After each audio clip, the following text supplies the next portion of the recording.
नमस्कार, मैं हूं आपके साथ में मानसा मलिक। प्रधानमंत्री नरेंद्र मोदी शंघाई सहयोग संगठन के शिखर सम्मेलन के लिए उज़्बेकिस्तान में मौजूद हैं, जहां पीएम मोदी रूस के राष्ट्रपति व्लादिमीर पुतिन से भी मुलाकात करेंगे। दोनों राजनयिक कच्चे तेल की निर्बाध आपूर्ति को लेकर बातचीत करेंगे। रूस यूक्रेन युद्ध के बाद दोनों नेताओं की यह पहली मुलाकात होगी।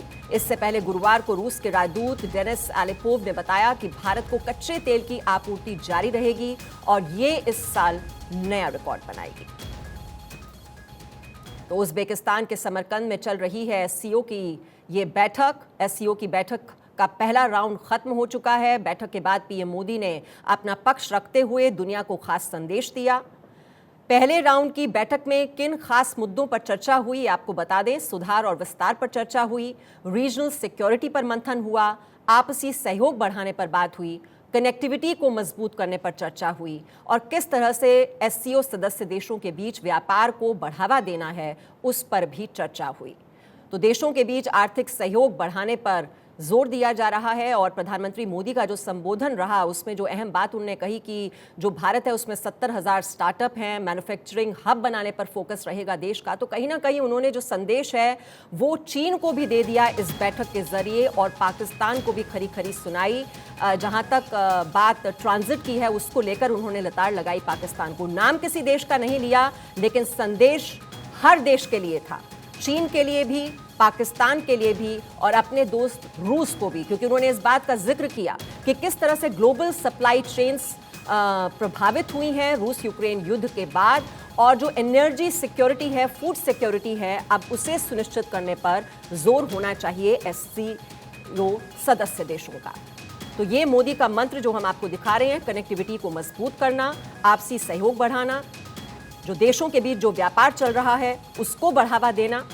तो एससीओ की बैठक का पहला राउंड हो चुका है और अब हर किसी की नजर टिकी हुई है जो रूस के राष्ट्रपति पुतिन के साथ उनकी द्विपक्षीय मुलाकात होने वाली है, बातचीत होने वाली है। तो एससीओ के सदस्य देशों को आप देख रहे हैं अपने अपने झंडे के सामने। एक फोटो अपॉर्चुनिटी होती है जैसे ही वहाँ सदस्य देशों का वेलकम किया जाता है। और एससीओ की जो स्थापना है वो 2001 में हुई और 2017 में भारत इसका सदस्य देश बना। पाकिस्तान की भी एंट्री हुई और अब इस साल से अब ईरान की भी एंट्री हो गई है।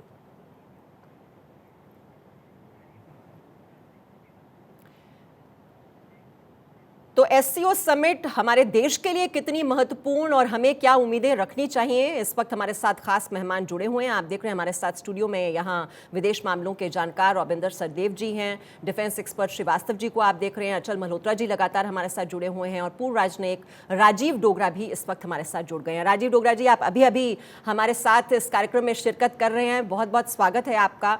और एससीओ समिट जिसमें भारत की मौजूदगी है, चीन, पाकिस्तान भी एक मंच पर नजर आ रहे हैं और ये 2 सालों के अंतराल के बाद है कि ये फिजिकल समिट वहां पर हो रही है। लेकिन इस साल इस समिट के भारत के लिए क्या मायने? इस समिट के भारत के लिए यही मायने हैं जो आपने कहे हैं कि अगले साल ये समिट हिंदुस्तान में होगी, दिल्ली में मोस्ट प्रॉब्ली होगी। तो अभी से जो है प्रतिक्रिया शुरू हो जाती है तैयारियों की। तो एक तो जो ये एक्सपैंडेड एससीओ है ये इतिहास में काफ़ी आगे बढ़ गई है। पहले जैसे नाम बताया जाता है शंघाई कोऑपरेशन ऑर्गेनाइजेशन, तो वो शंघाई की दृष्टि से बनाई गई थी। तब टेररिज्म का चीन को जरा सा चिंता थी, यूगर टेररिज्म की। उधर से रशिया अभी हाल ही में अफगानिस्तान से उलझ के निकला था। तो शुरू में ये रशिया चाइना सेंट्रिक फोरम था, आहिस्ता आहिस्ता ये बढ़ता गया जब स्टांस की भी तो इसका एक्सपेंशन शुरू हुआ जी। और 2002 में मेरे को याद है कि जब मैं ये मामलों का अधिकारी था तो मैंने पहले शुरू किया था कि भाई इंडिया को एससीओ का मेंबर होना चाहिए, पहले ऑब्जर्वर स्टेटस लेना चाहिए, उसके बाद एक लंबी दौड़ के बाद फिर मेंबरशिप स्टेटस होता है। और मेरे विचार से उस टाइम या हिंदुस्तान के विचार से उस टाइम जो कंसिडरेशन थी वो महत्वपूर्ण कंसिडरेशन ये थी कि भाई ये रीजनल ऑर्गेनाइजेशन ऐसी है जहां इम्पोर्टेंट देश रशिया, चाइना और इंडिया को एक मौका है कि उनके लीडर्स, चाहे वो डिफेंस मिनिस्टर हो, फॉरेन मिनिस्टर हो और अल्टीमेटली प्राइम मिनिस्टर लेवल पे साल में एक और कई बार 2 बार भी मिल सकते हैं और विचारों का आदान प्रदान कर सकते हैं, कई चीज़ें सुलझा सकते हैं, कई चीज़ें एक दूसरे से समझ सकते हैं। और ठीक है, हर हर ऑर्गेनाइजेशन में, हर मीटिंग में कुछ ना कुछ त्रुटियां आती हैं, जी कुछ ना कुछ रुकावटें आती हैं, पंक्चुएशंस मैं उनको कहूँगा, पर बाय एंड लार्ज वो ऑब्जेक्टिव मीट हुआ है कि लीडरशिप लेवल पे मिलने से कुछ ना कुछ कड़ियाँ कॉमन बन पाती हैं। और इस बार जो प्राइम मिनिस्टर मोदी ने इशारा किया, बहुत खुला इशारा किया, वो बहुत इम्पोर्टेंट है, कनेक्टिविटी वाला, जिसका आपने भी जिक्र किया। जी अफगानिस्तान के लोग जो इस टाइम भूख से मर रहे थे, जिनको अनाज की ज़रूरत थी, उसका अनाज का ट्रांसशिपमेंट पाकिस्तान ने कितने महीने रोका। और पाकिस्तान मनमर्जी करता है, ना सिर्फ रोड ट्रांसपोर्ट रोकता है, कई बार तो एयर कनेक्टिविटी भी इंडिया से रोक देता है। सो प्राइम मिनिस्टर ने बहुत अच्छा किया कि ये इशू जो है वो हाईलाइट किया। बाकी तो सब इश्यूज ठीक हैं, ज़रूरी हैं और उनके बारे में बात भी होनी चाहिए, पर जो ग्राउंड रियलिटी है उसको उभार के लाना, मेरे को लगता है ये बहुत बड़ी संकेत दिया है प्राइम मिनिस्टर मोदी। जी राजीव डोगरा जी, जो एससीओ की आप अहमियत बता रहे हैं हमारे दर्शकों को, और इस वक्त हम ये तस्वीरें भी दिखा रहे हैं, जो द्विपक्षीय वार्ता हैं वो भी हो रही हैं एससीओ समिट की साइड लाइंस पर, और सबकी जो नज़रें हैं वो पीएम मोदी की राष्ट्रपति पुतिन के साथ जो ये द्विपक्षीय बातचीत हो रही है उस पर टिकी हुई हैं। तुर्की के राष्ट्रपति से मिले हैं प्रधानमंत्री मोदी, लेकिन अमेरिका की नज़र खासतौर पर राजीव डोगरा जी रहेगी जो पुतिन के साथ मुलाकात होने वाली है। अब इस मुलाकात में भारत की उम्मीदें क्या रहेंगी रूस से, और रूस की क्या उम्मीदें रहेंगी भारत से? पुरानी दोस्ती है और ऐसे में एक्सपेक्टेशंस की बात की जाए तो क्या रहने वाली हैं? देखिए, वो उसका ज़रूर मैं जवाब दूंगा, पर उससे पहले एक मैं छोटा सा कमेंट ये भी करना चाहता हूँ कि तुर्की की इम्पोर्टेंस बढ़ रही है जब से ये यूक्रेन और उससे पहले सीरिया के युद्ध शुरू हुए थे।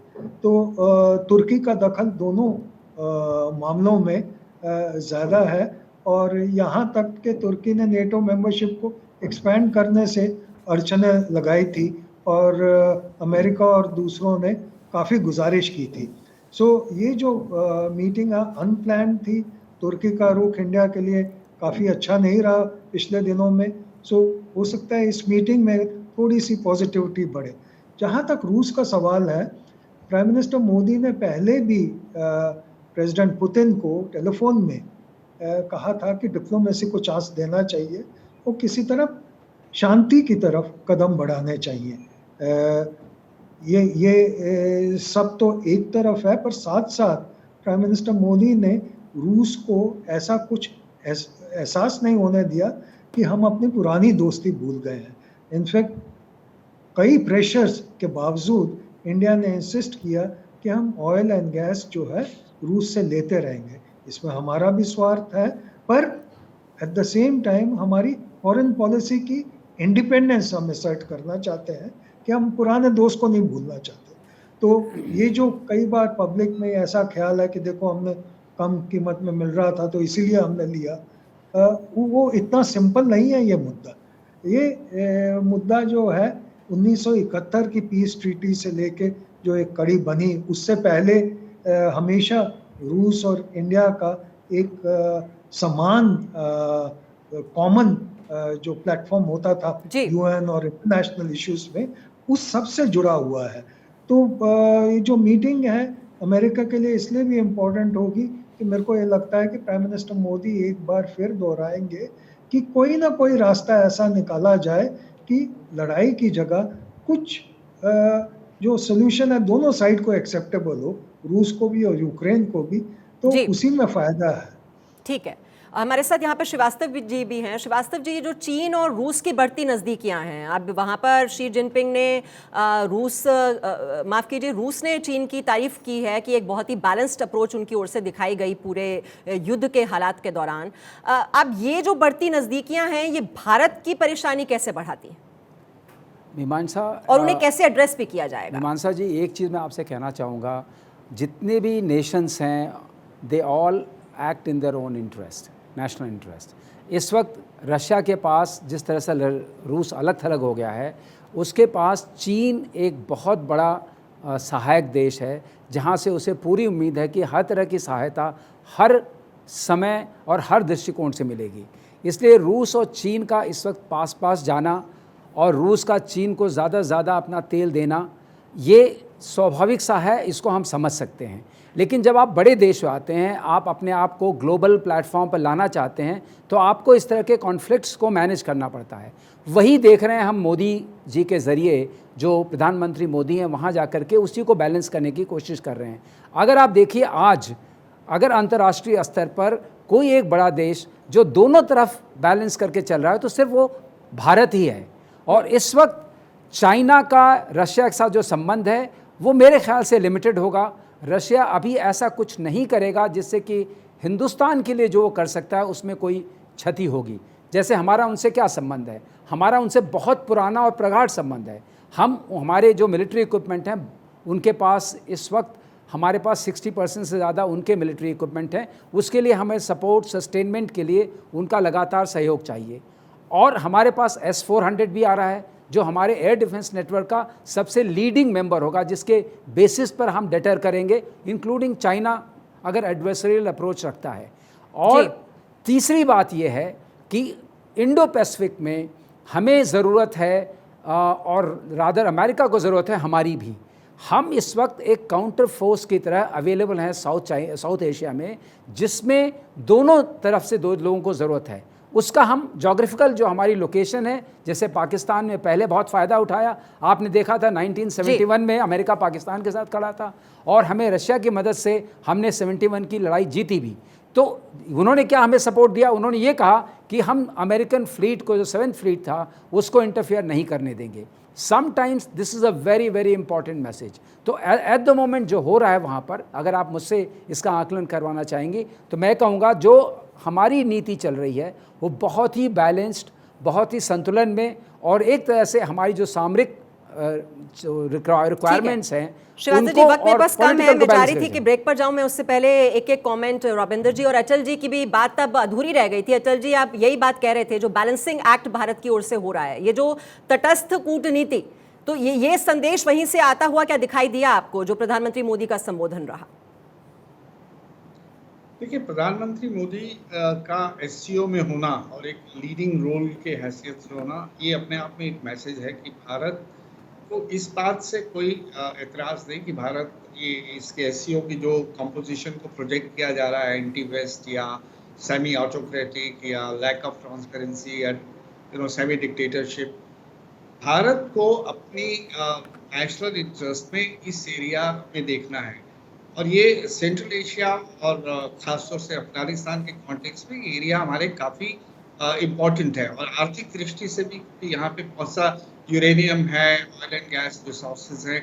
सबसे बड़ी बात यह है कि इतने बड़े एरिया को भारत चाइना और रशिया के सुपुर्द करके एक साइड लाइन्स पे बैठ के सिर्फ स्टैंड बाई वॉचर नहीं हो सकता। तो भारत की एक एक्टिव इन्वॉल्वमेंट यहाँ है। अब इसे अमेरिका किसी भी दृष्टि से देखे या यूरोप किसी भी दृष्टि से देखे, इससे भारत को फर्क नहीं पड़ता। और ये बात भारत ने तब भी क्लियर कर दी थी जब रशिया उक्रेन कॉन्फ्लिक्ट हुआ था। तो जो भारत ने पोजीशन ली, या फिर बाद में भारत पे दबाव बढ़ा कि आप ऑयल नहीं खरीदिए वहाँ से, रशिया से, भारत ने अपना एक फर्म स्टैंड लिया कि हमारे लिए एनर्जी सिक्योरिटी ज़्यादा इम्पोर्टेंट है। मैं तो ये सोच रहा हूँ कि कब वो वक्त आएगा कि भारत इन सैंक्शंस को बरकरार करके ईरान से भी अपना ऑयल एंड गैस खरीदना शुरू। ये यूरोपियन जो है, ये डबल स्टैंडर्ड है। ये सैंक्शंस लगाते हैं और खुद ही एक तरीका ढूंढ लेते हैं उन्हें वायलेट करने का, और साइड लाइन से होके अपना, अब वो चाइना से खरीद रहे हैं, ये ऑयल एंड गैस वहां से बंद किया, रशिया से सैंक्शंस लगाई, और क्लैंडस्टाइनली चाइना रशिया से खरीद रहा और यूरोप को बेच रहा। जी, अब ये ईरान भी ये बहुत चाहेगा कि उससे हम ऑयल खरीदें, जो अब हमने देखा है कि रूस के साथ जो हमारा ऑयल का इंपोर्ट है वो कहीं ज़्यादा पहले के मुकाबले बढ़ गया है। एक छोटा सा कमेंट रविंदर जी, जो चाबहार पोर्ट है और इंटरनेशनल जो नॉर्थ साउथ कॉरिडोर है उसको भी कहीं ना कहीं बढ़ावा देने की कोशिश होगी इस समिट के जरिए। ओ एब्सोल्युटली, अगर हम उस पर बढ़ावा देने का प्रयास नहीं करेंगे तो मीमांसा जी, हम पूरी सेंट्रल एशिया से कट चुके हैं इफेक्टिवली। अफगानिस्तान चला गया है, इस सारे रीजन को चाइना हमें, जो पेनिनसुला है ना इंडिया का, चाइना हमें इसके अंदर रिस्ट्रिक्ट कर रहा है, तो वहाँ से हमें एक्सेस एब्सोल्युटली चाहिए चाबहार पोर्ट से। और इंटरनेशनल नॉर्थ साउथ कॉरिडोर जो बन रहा है, जो रशिया की तरफ जा रहा है, इनफैक्ट उसमें कुछ शिपिंग शुरू भी हो गई है थोड़ी, बट हमें उसको और एक्टिवेट और ज़्यादा बढ़ाना है, अदरवाइज हम लॉकआउट हो रहे हैं इस इलाके से। मैं 2 पॉइंट क्विकली कहूँगा जो अभी जनरल साहब ने, शाह साहब ने कहा था और अजल जी भी। देखिए, टर्की की जो मीटिंग है अभी, मेरे ख्याल से ये एक इंटरेस्टिंग सबसे न्यूज़ है। टर्की हमें पिछले कुछ वर्षों से आप देखिएगा तंग भी कर रहा है, कश्मीर के मुद्दे को लेके उठाता है दुनिया में।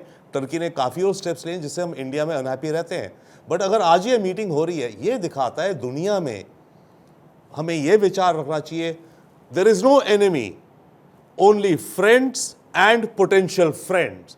आज जो हमारा दुश्मन है ना, कल को वो हमारा पोटेंशियल फ्रेंड हो सकता है। तो देशों को अपने सेल्फ इंटरेस्ट उस हिसाब से देख करके आगे ले जाने चाहिए। And one last quick point, India जो इस समय कर रहा है एक बत्तख की तरह है मानो, ऊपर से हम बैलेंस दुनिया में सुख शांति ये वो, हमें पानी के अंदर पूरी अपने इतने पैर चलाने हैं कि हमें अपनी इकोनॉमी इंप्रूव करनी है, जॉब्स इंप्रूव करनी है, R&D इंप्रूव करनी है, मिलिट्री इंप्रूव करनी है। तो उज़्बेकिस्तान के समरकंद में SCO समिट चल रही है और थोड़ी ही देर में मोदी पुतिन की मुलाकात वहां पर होने वाली है। समरकंद में होगी मोदी पुतिन की मुलाकात। ये समिट के साइडलाइंस पर ये द्विपक्षीय वार्ताएं होनी हैं। उनकी मुलाकात तुर्की के राष्ट्रपति से भी हुई है और पुतिन से जल्द ही उनकी मुलाकात होने वाली है। और इस मुलाकात पर पूरी दुनिया की निगाहें टिकी हुई हैं, खास तौर पर अमेरिका की। SCO समिट के लिए मोदी और पुतिन समरकंद में मौजूद हैं। उज़्बेकिस्तान के समरकंद में ये SCO समिट चल रही है। तो 3 बड़ी बड़ी ये महाशक्तियां और ये एक मंच पर उपस्थित। इससे पहले 2 समिट्स हुई थी, 2020 और 2021 में वो वर्चुअल समिट्स हुई थी, क्योंकि तब कोरोना की वजह से ये फिजिकल समिट मुमकिन नहीं थी। और अब ये 2 सालों के बाद ये फिजिकल समिट हो रही है, जिसमें 3 महाशक्तियां आपको नजर आ रही हैं एक ही मंच पर।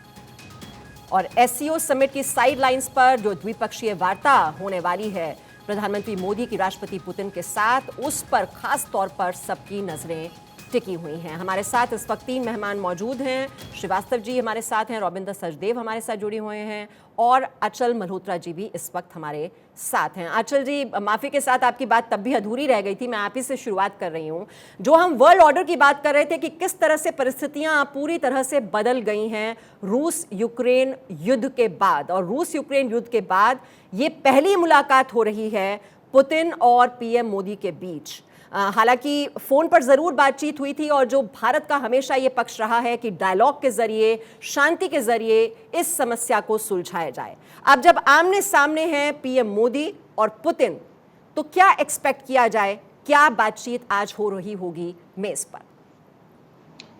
देखिए, सबसे बड़ी बात यह है कि जैसा कि हम जानते हैं कि भारत और रशिया और उससे पहले सोवियत यूनियन के रिश्तों का एक बहुत बड़ा इतिहास है। और इस इतिहास में जब भी भारत मुश्किल में पड़ा है, रशिया चाहे सोवियत यूनियन हो, तो उसके साथ खड़ा हुआ है। तो आप एक किस्म से समझ रहे हैं कि जब रशिया मुश्किल में है, पहले क्रीमिया का एनेक्सेशन पर था, या अभी यूक्रेन में जो उनका कॉन्फ्लिक्ट हुआ है, तो भारत यूँ समझ लीजिए कि उसे लौटा रहा है। भारत ने पूरी तरह से ये एक जो पॉलिसी अपनाई है, उसमें उसको लेकर रशिया को भारत से कोई भी शिकायत नहीं हो सकती। जहाँ तक जब तक ये उन्होंने मिलिट्री ऑपरेशन शुरू नहीं किया था, तो भारत खुले शब्दों में उनकी पोजीशन को डिफेंड कर रहा था कि रशिया को पूरा अधिकार है, अपनी इंडिविजिबल सिक्योरिटी कॉन्सेप्ट जो है उनका, कि सिक्योरिटी सिर्फ यूरोप की नहीं है, सिक्योरिटी सिर्फ यूक्रेन की बात नहीं कर रहे, जो नेटो एक्सपेंशन कर रहे हैं और इस दम पे कर रहे हैं कि वो यूक्रेन की सिक्योरिटी को लेकर चिंतित है। तो रशिया का कहना था कि इंडिविजिबल है सिक्योरिटी कॉन्सेप्ट, हमारी भी सिक्योरिटी देखिए, आप ईस्टवर्ड एक्सपेंशन करके हमारे दरवाजे पे आके बैठ रहे हैं, भारत ने उसे सपोर्ट किया था। लेकिन उसके बाद जब मिलिट्री ऑपरेशन शुरू हो गया तो भारत ने रशिया को कंडेम तो नहीं किया, लेकिन डिप्लोमेसी और बातचीत और ये जो हमारा ट्रेडिशनल स्टैंड है उसको बार-बार दोहराया। जी। मुझे ये नहीं लगता कि इस मीटिंग में प्रधानमंत्री मोदी किसी भी तरह से पुतिन को इन्फ्लुएंस करने की कोशिश करेंगे कि सही टाइम आप लड़ाई छोड़ दीजिए, क्योंकि पुतिन की एक कुछ आप कह सकते हैं कि बॉटम लाइन है। वो इस लड़ाई से तब तक बाहर नहीं निकलेंगे जब तक उनकी बॉटम लाइन ऑब्जेक्टिव्स पूरे नहीं हो जाते। और दूसरी तरफ जो है ज़ेलेंस्की और यूक्रेन को अमेरिका जानबूझकर इतनी सपोर्ट कर रहा है कि लंबे से लंबे इस युद्ध को खींचना चाहता है। तो ऐसे में कोई भी मध्यस्थता करने की तो मुझे लगता है सोचना भी नहीं चाहिए किसी को। और ये आप देखिए इससे पहले जब ये इस क्षेत्र में कोई भी कॉन्फ्लिक्ट हुआ है तो सभी फोर्सेस ने तुरंत उसको मैनेज किया और बहुत जल्दी सीज़फायर हुआ। कोई भी इस समय नई कोशिश कर रहा है और अब उसके रिपरकशंस जो है पूरी दुनिया को झेलने पड़ रहे हैं, चाहे वो फूड सिक्योरिटी हो, एनर्जी सिक्योरिटी हो, हाई इन्फ्लेशन हो या रीजनल और इंटरनेशनल सिक्योरिटी के ऊपर जो आँच आई हुई है। हाँ, अब ये एक रीअश्योरेंस है रशिया के लिए, अगर उस बायलैटरल साइडलाइंस पे इतने दिनों के बाद एक ही प्लेटफॉर्म पे होने के बाद नहीं मिलते, तो एक बहुत बड़ा सिग्नल और नेगेटिव सिग्नल जाता कि उससे फिर भारत और रशिया के संबंधों में कड़वाहट आ सकती है। ठीक लेकिन है। मिलना, रिटेरेट करना और अपनी समीक्षा करना जो उनके अभी हमारे संबंध है और एनर्जी सिक्योरिटी में कैसे वो रशिया के साथ फर्दर कोलैबोरेट कर सकते हैं। इसमें न्यूक्लियर सिक्योरिटी, हमारा न्यूक्लियर पावर भी आती है, कन्वेंशनल एनर्जी रिसोर्सेज भी आती है और दूसरे तीसरे एरिया ट्रेड कैसे बढ़ाया जा सकता है एंड इन जनरल बहुत से इश्यूज हैं। आप क्वाड को ले लीजिए, इंडो पैसिफिक को ले लीजिए, ठीक हमारी है, जो बात आपने कही आई अचल मल्होत्रा जी कि मध्यस्थता की कोशिश तो नहीं की जाएगी, जो अब आज पुतिन नहीं से लगता, मुलाकात हो मुझे रही नहीं है, इसी पर मैं त्रिपाठी जी आपसे भी कमेंट लेना चाहूंगी, क्योंकि जहां तक ऑयल की बात है, जो हमारे नेशनल इंटरेस्ट की बात है, अगर डिस्काउंट पर हमें ऑयल मिल रहा है उसमें हमने इजाफा कर दिया, पहले 2% 3% आता था, वो हमने 13% कर दिया, तो वो जो कंसर्न वाले एरियाज हैं उनको न छूकर नेशनल इंटरेस्ट को ही प्रायोरिटी रखा जाएगा और उसी पर ये बात आगे बढ़ाई जाएगी कि वो कॉमन एरियाज ऑफ इंटरेस्ट क्या हो सकते हैं। लेकिन जहां तक विदेश पॉलिसी की बात है तो उसमें कोई दखलंदाजी या मध्यस्थता न करना, यही रहेगा स्टैंड भारत का। त्रिपाठी जी देखिए नीमान साहब, बिल्कुल आप सही कह रही हैं कि भारत का स्टैंड जो रहा है शुरू से रहा है कि मध्यस्थता न करने का, क्योंकि आपने देखा होगा कि जब युद्ध शुरू हुआ तो उस वक्त तो यूक्रेन ने चिल्लाना शुरू कर दिया कि भारत मध्यस्थता करे, लेकिन उस वक्त तक रूस का कोई बयान और अभी तक रूस का कोई ऐसा बयान स्पष्ट नहीं आया है कि मध्यस्थता हमें स्वीकार है भारत, और वो हम इसलिए मध्यस्थता नहीं कर सकते इसलिए कि हमारा खुद का स्टैंड रहा है कि अगर मामला दोनों पक्षों का है तो उसको दोनों पक्षों द्वारा द्विपक्षीय वार्तालाप के जरिए सुलझाया जाना चाहिए, उसमें किसी तीसरे पक्ष की मध्यस्थता को कोई गुंजाइश नहीं होनी चाहिए। हमने कश्मीर में मध्यस्थता, इसीलिए मध्यस्थता हमें ट्रम्प द्वारा अस्वीकार कर दी, तो ये तो हमारा स्टैंड रहेगा। अब रही बात जो आपने कहा राष्ट्रीय हित, तो राष्ट्रीय हित तो किसी भी देश के लिए सर्वोपरि होता है, चाहे वो हो और चाहे वो डिक्टेटोरियल। फर्क ये होता है कि डिक्टेटोरियल में राष्ट्रीय हित जो है वो डिक्टेटर के हित के साथ कन्वर्ट कर जाता है, जबकि डेमोक्रेसी में ये डेमोक्रेसी के साथ, डेमोक्रेटिक वैल्यूज के साथ जुड़ता है। तो अपने राष्ट्रीय हित का तो कोई भी नुकसान होने नहीं देना चाहता, रूस हो, अमेरिका हो, पाकिस्तान हो, चीन हो, ब्रिटेन हो, जर्मनी हो, तुर्की हो, कोई भी आप देश लीजिए, सऊदी अरब हो, सब अपनी राष्ट्रीय नीति की ही राष्ट्रीय हित पर ही बात करते हैं। ऐसे में हमारे लिए भी जरूरी हो जाता है कि हम अपने राष्ट्रीय हित को सर्वोपरि रखें और उसके बाद दूसरी बातों पर ध्यान दें। हम अपने राष्ट्रीय की कीमत पर दूसरों की मदद करना या दूसरों का साथ देना, ये हम नहीं गवारा करते। और खासतौर से ऐसी स्थिति में जब आज हम ऐसी अच्छी विलक्षण स्थिति में हैं जहाँ अमेरिका और रूस दोनों को हमारी उतनी ही जरूरत है जितनी हमें उन देशों की जरूरत है, क्योंकि आज एक पाइवट बन चुका है भारत एशिया में, अमेरिका के लिए चीन के खिलाफ और रूस के लिए अमेरिका के खिलाफ। इसलिए हम ऐसी अच्छी पोजीशन में, तो हम उस पोजीशन में हम अपने राष्ट्रीय हित में जो भी होता रहेगा वो करेंगे और ऊपर ये हमारी नई विदेश नीति के जो नए उपकरण बन रहे हैं उनका एक बहुत सकारात्मक प्रभाव दिखता है हमने। जी रविंदर सचदेव जी, लेकिन थोड़ी ये ट्रिकी सिचुएशन हो जाती है कि हम एससीओ का भी हिस्सा हैं, G20 का भी हैं, अच्छा इनकी मेज़बानी भी हम करने वाले हैं।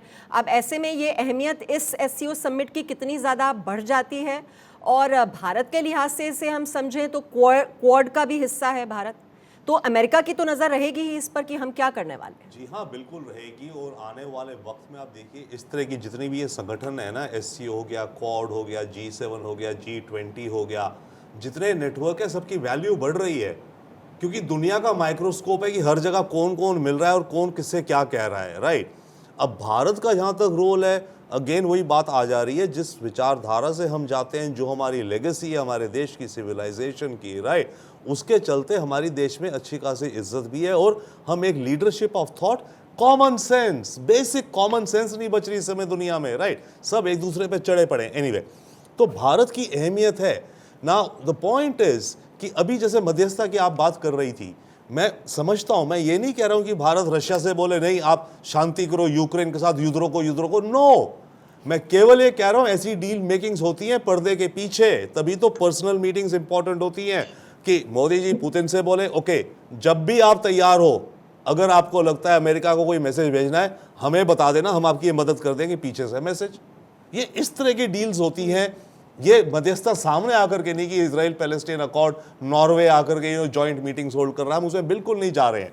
और वही एग्जांपल अभी आप देखिए, और इन मीटिंग्स का रोल सबसे सरप्राइजिंग मैं कहूंगा आज की जो न्यूज़ है अगर, वो ये है कि इंडिया की मोदी जी की मीटिंग विद एर्दोगान, कोई स्पेकुलेशन नहीं था होगा शायद नहीं वो। और एर्दोगान से तो जनरली हमारा पर्सपेक्टिव, अगर आप हमारा मीडिया भी देखते हैं, आप खुद मीडिया की लीडर हैं, राइट, प्रिंट एंड ऑल, हर जगह क्रिटिसिज्म है हमारी टर्की की कि टर्की क्या करता है ये वो। दूसरा, पुतिन के साथ जो मीटिंग होगी, बाकी और सारी चीजें हैं, हमें गैस चाहिए, एनर्जी चाहिए, फूड एक्सेट्रा, रुपी रूबल ट्रेड को देकर के अगर कोई बड़ी या छोटी अनाउंसमेंट या कोई कदम आ गया, वो बहुत अहम होगा। जी देखिए, रशिया और भारत का, ठीक है हम एनर्जी ले रहे हैं, हमारी जरूरत है, रशिया को जरूरत है बेचने की, उसे पैसा चाहिए, राइट, फर्टिलाइजर हमारी जरूरत है, रशिया की जरूरत है, उसे पैसा चाहिए। तो ये बायलैट हम दोनों के इंटरेस्ट में जब ये ट्रेड्स हो रहे हैं, रुपी रूबल ट्रेड अगर ज्यादा स्मूदन आउट हो गया तो इसके चलते भारत का ट्रेड और ज्यादा बढ़ेगा रशिया को, और रशिया को भी फायदा होगा, क्योंकि इस समय रशियन इकोनॉमी को आम चीजें चाहिए। अमेरिकन कंपनीज निकल गई हैं, चाइनीज कंपनीज घुस रही हैं रशिया में, हमें भी फायदा है। हम चाइनीज को ज्यादा रशिया में ना घुसने दें, उनकी कंपनीज को, हम अपनी कंपनीज को प्रमोट करें ताकि वहां पर हमारा रशिया के साथ कनेक्शंस डीपर बने रहे। तो रुपी रूबल ट्रेड को लेकर अगर कोई इंटरेस्टिंग जो जॉइंट स्टेटमेंट आती है, बाद में अगर कोई बात होती है, that be very interesting. Energy का तो हो सकता है कह रहे हैं, फूड का कह रहे हो, तो सब कह रहे हैं। And secondly, the big news of today to my mind is Modi meeting Erdogan. जी, इस पर कुछ कमेंट करना चाह रहे हैं श्रीवास्तव जी? नहीं, मैं जो कहना चाहता हूँ, आपने जितने भी अलायंसेस जो अभी देखें, ऐसे चाहे हम G7 की बात करें, चाहे G20 की बात करें, इसकी मेज़बानी हम करने वाले हैं, ऑस्को समिट की बात करें, तो आप देखेंगे इन सब में एक डिफरेंस है कि बहुत सारे ऐसे देश हैं जिनका विरोधाभास है आपस में। अब देखिए, आपके इसको समिट में ही जो डायलॉग पार्टनर्स हैं उसमें अर्मीनिया भी है और अज़रबैजान भी है, और दोनों में अभी एक स्कर्मिश चल रहा है, कॉन्फ्लिक्ट चल रहा है, और हम भी हैं, पाकिस्तान भी है, चाइना भी है हमारे। तो इसको समिट का जो इस्टेब्लिशमेंट हुआ था उसके दो पर्पस थे। पहला पर्पस था इंटर रीजनल बॉर्डर जो कॉन्फ्लिक्ट्स हैं उनको रिड्यूस करना और उनकी इंटेंसिटी को कम रखना, जिससे कि ये कंट्रीज़ डेवलपमेंट में आगे बढ़ सके। और दूसरा पर्पस था ट्रेड का, और ट्रेड के लिए सबसे मुख्य चीज़ क्या है, आपके पास एनर्जी का। श्रीवास्तव जी, ये देखिए, ये द्विपक्षीय वार्ता की हम बात जो कर रहे थे, हम दर्शकों को ये जानकारी भी दे दें कि मोदी पुतिन की जो मुलाकात की बात अभी हम कर रहे थे, अब वो शुरू हो चुकी है। अब क्या बातचीत होती है दोनों राष्ट्राध्यक्षों के बीच, हर किसी की नज़र इस पर, और ख़ास तौर पर अमेरिका की तो नज़र रहेगी ही, क्योंकि अमेरिका और रूस के संबंध जिस तरह से बिगड़े हैं रूस यूक्रेन युद्ध के बाद, अब भारत का भी इस पे क्या स्टैंड है वो अमेरिका को क्लियर कर ही चुका है। भारत की लगातार जो इंपोर्ट्स जिन्हें रोकने की कोशिश की अमेरिका ने, ऑयल का जो इंपोर्ट है वो कहीं ज़्यादा बढ़ा दिया, और पिछले 6 महीने की अगर हम बात करें तो भारत और रूस के बीच जो व्यापारिक रिश्ते हैं वो पहले के मुकाबले कहीं ज़्यादा मजबूत हुए हैं, उसमें कहीं ज़्यादा बढ़ोतरी देखने को मिल रही है। एक बात और अगर आप मुझे 2 मिनट मैं बताना चाहूँगा।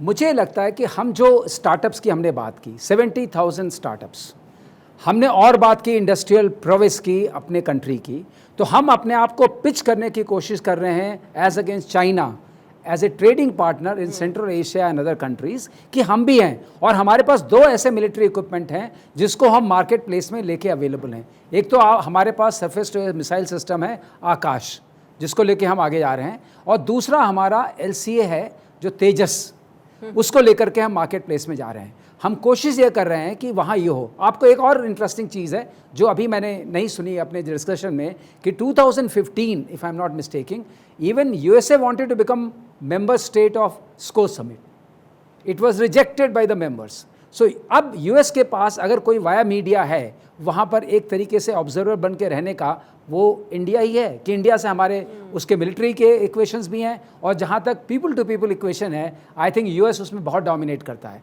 हमारे बहुत सारे भारतीय जो हैं वो अमेरिका में रहते हैं और बहुत अच्छे पदों पर वो आसीन हैं। इन सब का बड़ा असर पड़ता है वहाँ की पॉलिटिकल थिंकिंग में, वहाँ की इंडस्ट्रियल थिंकिंग में और वहाँ की मिलिट्री थिंकिंग में। और अब एक बात आती है, अगर आप देखें, हमारे लिए ये बहुत बड़ा मौका है कि जो हमारा international north south transport corridor है, जिसमें हमारे पास ज़रूरत है हमें ईरान की, वो अब इसमें शामिल है, और तापी में हमें ज़रूरत है पाकिस्तान की, इनको फुली ऑपरेशनलाइज करने के लिए। इन दोनों कॉरिडोर्स को इस्टेब्लिश करना हमारे लिए बहुत ज़रूरी है, क्योंकि वहाँ से गैस भी आ सकती है और हमारा ट्रेड भी हो सकता है। और जैसा अभी मेरे को पैनलिस्ट ने बताया कि अभी थोड़ी शिपिंग वगैरह शुरू भी हो चुकी है, मगर जिस मात्रा में होनी चाहिए, जिस लेवल में होनी चाहिए, उसको ऑपरेशनलाइज करने के लिए SCO summit is a very very important forum. इसलिए, और हम अगले साल उसकी प्रेसिडेंसी भी करने जा रहे हैं, तो ये अपने आप में एक बहुत अच्छा मौका है जिसको इनकैश करने की कोशिश हो रही है मोदी जी के द्वारा। और दूसरी बात, उससे मैं थोड़ा सा सचदेव साहब की बात से सहमत हूँ कि बैकडोर डिप्लोमेसी में जब आप मिलिटरली रिलेवेंट होते हैं तो बैकडोर डिप्लोमेसी बहुत काम आती है ये समझाने में कि this war is no good. 25% oil is gone off the table, 25% food is gone off the table. तो अब बताइए, इस हालत में अगर ये रुकेगा नहीं तो क्या होगा? जी, और इस बात का जिक्र भी किया प्रधानमंत्री मोदी ने कि इस युद्ध की वजह से जो ग्लोबल सप्लाई चेन्स हैं वो काफ़ी प्रभावित हुई हैं, और अब हमें एक बार फिर से कनेक्टिविटी पर जोर देना है और आर्थिक सहयोग की उन्होंने बात कही कि जितने भी SCO सदस्य देश हैं उनके बीच व्यापार को किस तरह से आगे बढ़ाना है। एक मैं कमेंट यहाँ पर त्रिपाठी जी आपका लेना चाहूंगी। ये जो हम फोटो आप देख रहे थे जहाँ सारे सदस्य देश नजर आ रहे हैं मंच पर, तो विपक्षी दलों की ओर से ये सवाल खड़ा किया गया कि लाल आंख नहीं दिखाई दी, आंखें बंद थीं, और जो क्रम है उसको लेकर भी सवाल खड़े हो रहे हैं कि जो रूस है और चीन है वो मध्य में है और भारत तो यहाँ पर कोने पर नजर आ रहा है, भारत और पाकिस्तान। आप इसको कैसे देखते हैं? देखिए, ये तो बहुत अच्छी बात है कि जो अरेंजमेंट फोटो ऑप के लिए किया गया, भारत और पाकिस्तान के एक दूसरे के साथ संबंध अच्छे नहीं है, इसलिए किसी भी देश को ये नहीं चाहिए कि दोनों को बगल बगल खड़ा किया, दोनों को 2 ध्रुवों पे खड़ा किया और उसके बीच में चीन और रूस है, तो इसमें किसी को एतराज नहीं होना चाहिए। विपक्ष को ये, मेरे ख्याल से विपक्ष को बिटवीन द लाइन्स पढ़ने की ज़्यादा आदत है और स्पेकुलेट करने की ज़्यादा आदत है। किसी भी चीज़ में जगह जगह की एकदम, जिसको कहते हैं ना कि गिद्ध कितने भी ऊंचे उड़ता है लेकिन उसकी नज़र जमीन पर पड़ी लाशों पर ही होती है, डेड बॉडी पे ही होती, वो और कुछ नहीं देख पाता। तो ऐसे विपक्ष नहीं देख पा रहा है, इसमें इतना कुछ करने की बात नहीं है। अगर इतना कुछ सोचा भी जा रहा तो जैसे मैंने कहा कि ये भी आप कर सकते हैं कि 2 देश जिनके रिश्ते बहुत ही खराब है, उन देशों को एक बाकी 6 देशों से दूर रखा गया है। ये एक अच्छी टैक्टिक्स है कि 2 विपरीत पार्टियों को, 2 विपरीत ध्रुवों को अलग अलग रखा गया, तो इसमें कोई दिक्कत नहीं। हाँ, मैं एक चीज और कहना चाहूंगा यानी जी, कि जो एर्दोगन के साथ मीटिंग है द्विपक्षीय, मेरे ख्याल से, जहाँ तक मेरी जानकारी है, इस मीटिंग की मांग तुर्की ने की, हमने नहीं की। तुर्की ने की थी, इसलिए हमने ये मीटिंग की। और तुर्की की ये मंशा थी कि तुर्की ये टटोलना चाहता था कि हम कहाँ तक पाकिस्तान के खिलाफ हैं, हम कहाँ तक रूस या अमेरिका के साथ हैं। क्योंकि देखिए तुर्की के साथ हमारे संबंध बहुत पुराने रहे हैं। अभी इस्लामाइजेशन की वजह से भले ही थोड़े से खटास आ गई हो, लेकिन तुर्की के साथ हमारे रिश्ते बहुत पुराने रहे हैं। मुगल काल से पहले भी तुर्क आते रहे हैं। तो मेरे ख्याल से एर्दोगन की शायद ये भी एक कोशिश है इस मीटिंग की मांग करने की, रिक्वेस्ट करने की कि भारत के साथ उसके रिश्ते अच्छे हों, क्योंकि काफी एर्दोगन और उनकी पार्टी काफी जहर उगल चुके हैं भारत के साथ। और अगर रिश्ते अच्छे होंगे तो शायद एर्दोगन भी मुस्लिम वर्ल्ड की लीडरशिप जिसके लिए पाकिस्तान कोशिश कर रहा है, वो शायद इसमें उनके लिए एक बड़ा इजाफा होगा उनकी इस कोशिश में। जी, ये एंटी इंडिया स्टैंड का आपने जिक्र किया, ये कई मौकों पर देखने को मिला। इस पर मैं कमेंट अचल मल्होत्रा जी आपका भी चाहूंगी। एक तो टर्की के साथ ये मुलाकात, इसके क्या मायने, और दूसरी चीन के साथ और पाकिस्तान के प्रधानमंत्री के साथ अगर द्विपक्षीय वार्ता आज नहीं हो रही है, ये होनी चाहिए थी या ऐसे ही ठीक है, यही होना चाहिए था? देखिए विमान साहब, मैं आपके दूसरे सवाल का जवाब पहले देता हूँ। जहाँ तक भारत का पोजीशन है इन दोनों मामलों को लेकर, चाइना और पाकिस्तान को लेकर, तो पिछले काफ़ी साल से एकदम कंसिस्टेंट रहा है। पाकिस्तान के साथ हमारी पोजीशन ये है कि talks and terrors can't go together, और पाकिस्तान की तरफ से कोई भी इस किस्म का अंदेशा नहीं है कि वो उनकी जो डीप स्टेट है, जो वहाँ की आर्मी है, ISI है, उनका जो भारत को लेके कोई जो एटीट्यूड है उसमें किसी भी किस्म का बदलाव आया हो, ये इसका कोई अंदेशा नहीं। तो कोई रीज़न ही नहीं है कि हम पाकिस्तान को इंगेज करें। पाकिस्तान को अपनी ज़रूरत के हिसाब से उनके मंत्री कहते हैं ट्रेड शुरू कर दिया जाए, और जो इमरान खान के ऊपर ब्लेम करके कि उनकी वजह से हमारा नुकसान हो रहा है, लेकिन हमें उससे फ़र्क नहीं मिल रहा। जहाँ तक चाइना का सवाल है, चाइना की तरफ से बहुत ही समय से जेस्चरिंग हो रही है। चाइना बार बार ये मैसेजिंग करने की कोशिश कर रहा है कि आइए ये जितने भी हमारे बायलैटरल ये जो अपना बॉर्डर इश्यूज हैं, इनको बैक बर्नर पे रख दिया जाए और दूसरे क्षेत्रों में बातचीत करी जाए। क्योंकि चाइना को अब ये एहसास हो गया कि जो गलत स्टेप उसने लिया, ये हमारी लाइन ऑफ एक्चुअल कंट्रोल के ऊपर एग्रेशन करके, या भारत के इस प्रपोजल को ठुकरा के कि आओ दोनों मिलकर एक साथ काम कर रहे ताकि 21st सेंचुरी जो है एशिया की सेंचुरी कहलाए, और ऊपर से दुनिया भर का उसके ऊपर दबाव आ रहा है, तो बार बार यही कोशिश कर रहा है। कभी कभी तो बड़े भाई की तरह नसीहतें भी देने लगता है कि भारत बचो, आपको अमेरिका ट्रैप में ले रहा है, कॉर्ड में डाल रहा है, ये आपके इंटरेस्ट में नहीं है, ये आपको आपकी इंडिपेंडेंट फॉरेन पॉलिसी के अगेंस्ट है। तो ये अभी जो हाल में जो डिसएंगेजमेंट की अनाउंसमेंट हुई है, मुझे लगता है इसका डिसीजन कुछ हफ्ते पहले ही हो गया था, लेकिन जानबूझ के उसकी अनाउंसमेंट चाइना की तरफ से ऐसे करी गई कि उसकी टाइमिंग SCO समिट के साथ हो, ताकि शायद एटमॉस्फेरिक ऐसे बन जाए। और एक छोटी सी बात मैं ऐड कर दूं, ये फोटोज को लेके बड़ी बात हो रही है, कौन कहाँ खड़ा हुआ है। जहां तक मेरी नॉलेज है, ये होस्ट कंट्री कोई प्रोटोकॉल के नियम के हिसाब से करती है। आपने देखा होगा हर लीडर अपने झंडे के सामने खड़ा है जी। और मुझे लगता है जो पहली बार जो पहला फोटो सेशन हुआ था, उसमें रशियन अल्फाबेट के हिसाब से खड़ा किया गया था। दूसरे फोटो सेशन में जो हैं आपके हमारे प्रधानमंत्री और शी जिनपिंग साथ साथ खड़े हुए दिखाई दे रहे हैं, लेकिन वो अपने झंडों के सामने हैं। झंडे तो उन्होंने खुद नहीं लगाए, झंडे होस्ट ने लगाए। तो I might be extending it too far. हो सकता है कि होस्ट की तरफ से या रशिया के सजेशन पे ये कोशिश हो कि चलो इनको एक साथ खड़ा कर दो, कहीं कोई आइस ब्रेक हो जाए, कहीं कोई ऐसा मैसेज चला जाए कि विद इन दिस ऑर्गेनाइजेशन अब इंडिया और चाइना के बीच में भी जो है देखिए विपक्षी दल कहीं ना कहीं कोई ना कोई मुद्दा ढूंढ ही लेते हैं। अब क्रम को लेकर यहाँ सवाल खड़े हो रहे हैं, और आपने प्रधानमंत्री मोदी की जो मौजूदगी है वहाँ पर SCO मंच पर, उसके क्या मायने हैं और उनकी इस यात्रा की कितनी अहमियत है, सभी मेहमानों ने उसको डिकोड करने की कोशिश की है। हमारे दर्शकों के लिए आप सभी का बहुत बहुत धन्यवाद। Thank you.